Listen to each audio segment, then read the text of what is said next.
Swamiji, can you explain to us the law of karma and how it works? Well, the law of karma is the same really as Newton's law of action and reaction. It's true on all levels. Whatever energy you put out has to come back. Any movement has to have a counter movement. We're living in a realm of duality. Spirit was without movement. As soon as Spirit created the universe, he couldn't create the universe out of anything. There was nothing to create it out of. He had to bring it into existence out of his consciousness. And so he did it by vibration. And just as with every rising wave, there has to be a falling wave. You can't change the level of the ocean by having a higher wave.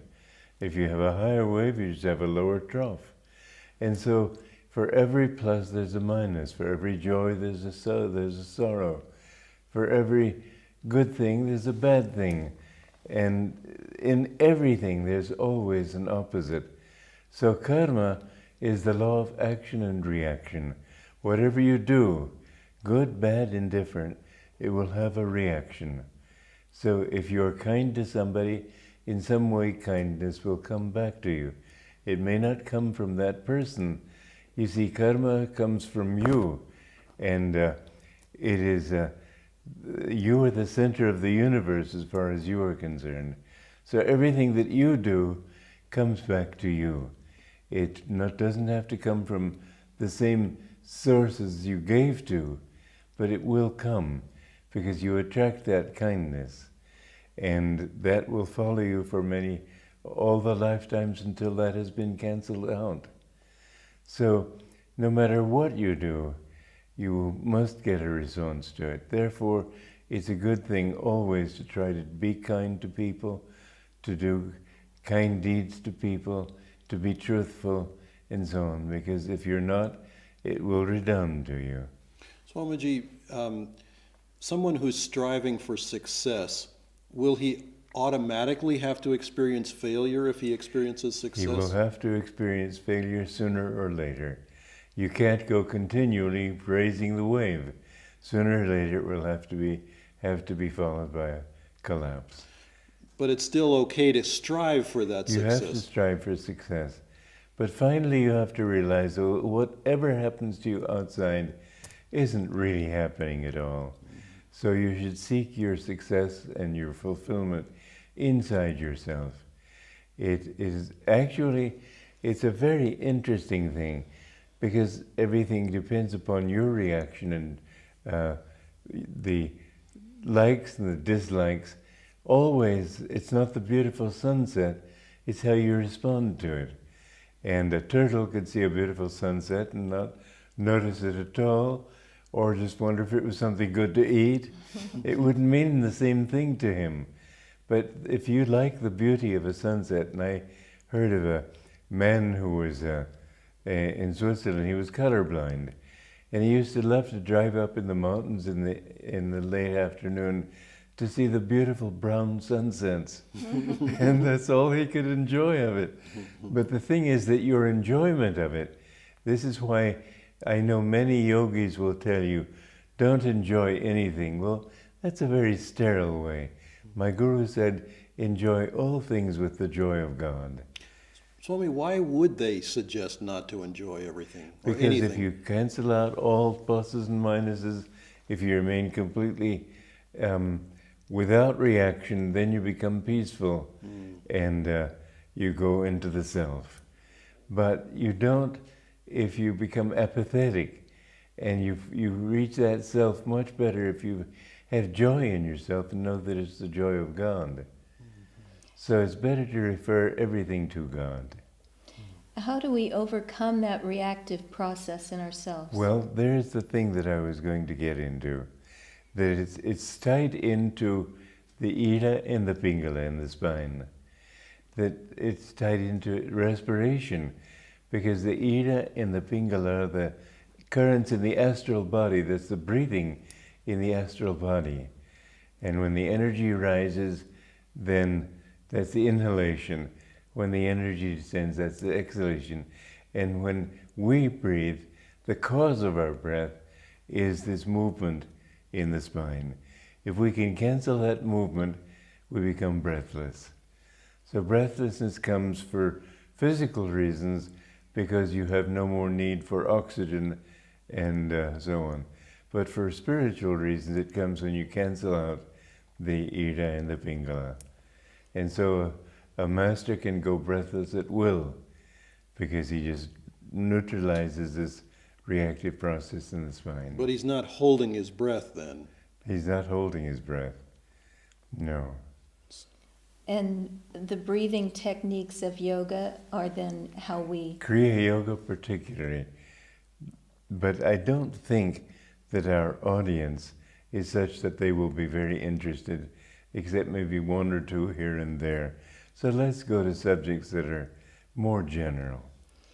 Very good, Swamiji. Well, it's interesting, though, because our audience, no doubt, would experience pain. And what we're talking about here is a way to overcome pain. If you have pain and can neutralize this reactive process, look at a child who falls. He'll sit there and look up. And if you look sorry for him, then he starts crying. If you say, come on, Johnny, let's go, he'll just forget about it. So most of the pain that we feel is mental. We react that way because we think we should feel pain, because we feel we should suffer. And some people are constantly grieving about this and getting excited about this. We should learn to be even-minded. When I go to the dentist, I don't take Novocaine. And it just, I find that by just not caring what they do, that I can sit and compose music or work out some point of philosophy that I'm not quite clear on, or think about something that I want to do later on. And the dentist will be perspiring with sympathetic pain, but I won't feel it. It's not that I don't feel the sensation, but I don't define it as pain. And so it doesn't bother me. One time, it was particularly difficult, and I found that by just making my reality very broad, I just thought, well, this body is just a small part of the general reality. And so I felt that I was in the countryside around me. And this little body was suffering, but the rest of the countryside wasn't, and so I wasn't. And I just let it happen. It didn't bother me. Swamiji, can that skill be learned? I don't know why not. It sounds It's a little deliberate challenging. effort. Most people, I think, are sort of, their reality seems stuck in their own body. And Yes. Yeah, I guess that's true, but we can get over that. In fact, we are not this body. And the pain that we feel of the body, the moment you die, it's gone. There's no pain in the astral body. And so people may be suffering intensely, but the moment they leave their body, there's no pain. There's emotional pain, that's different. And so the emotional pain is carried over. That's intensified, because when we're in the physical body, we're protected by this wall of flesh. And so if you've lived a happy life, you're very happy in the astral world, much more so than here. If you've not lived a good life, you may suffer intensely there too. And And that's why people talk of hell. do you get over the emotional pain, or does it just last until Well, you're it depends reborn? on you. You don't have to suffer, but it's your attachment that makes you suffer. No, in the astral world, the only pain that you may feel is you feel that you've done something wrong. If you're on the higher astral planes, you may suffer because you did wrong. But you finally reach the point where nothing can touch you.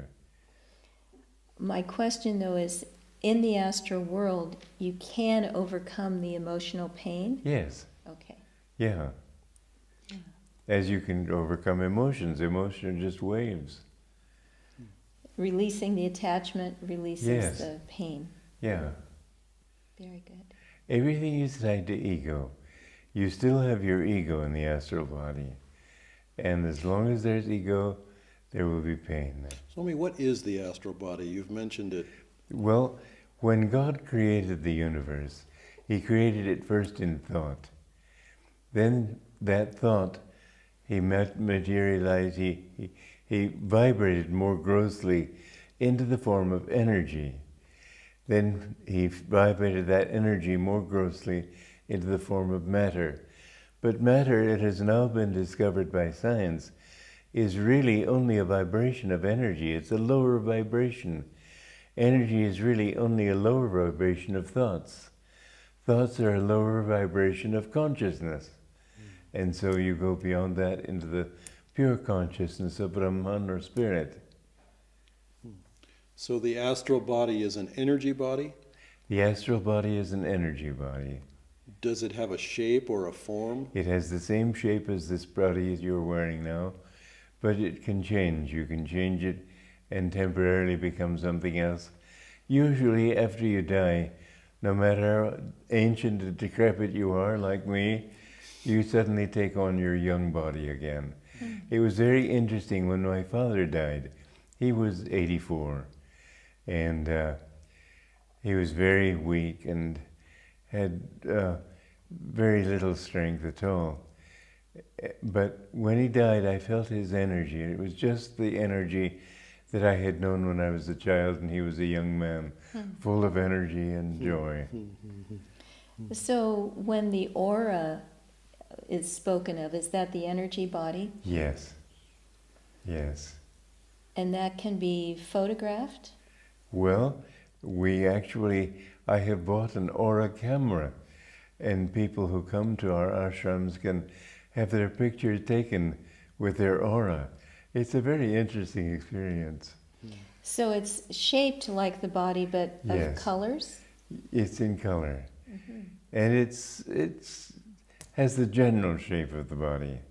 Swami, we hear sometimes of someone who has a large aura. Can it be expanded? Yes, it can expand your aura. In Autobiography of a Yogi, Yogananda describes Sri Yukteswar coming, remember? And he said your aura filled the whole train. So your aura can be very big. When I lecture to a large crowd of people, I've always noticed that I project my energy to the last row, and I feel as if my aura fills the whole hall. And it's a deliberate effort. Very good. Yeah. That would be a good thing for public speakers to Yes, do it and would. singers. It would, because you don't really convince people only by words or only by ideas. You also convince them by your vibrations. If a person is telling the truth and feels that truth, people are more aware of it than otherwise.